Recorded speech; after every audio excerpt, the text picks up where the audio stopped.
There's one fuel that's been hard at work in America for more than a century. Today, that same fuel is giving businesses a lift.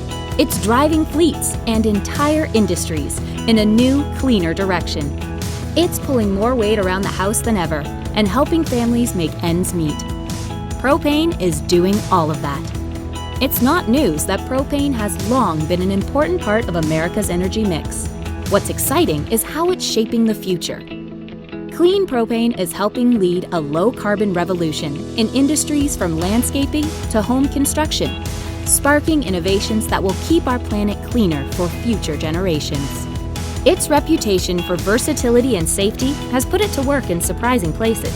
It's not only powering schools, it's powering the cleaner, quieter buses that get kids there. Propane keeps the pancakes coming and clothes clean. And when the power goes out, it can make the whole family feel safer.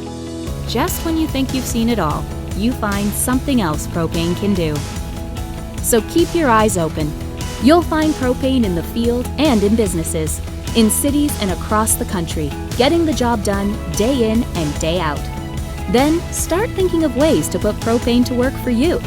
The versatile, clean, and abundant fuel that's going to power America today, tomorrow, and well into the future is right here. Propane.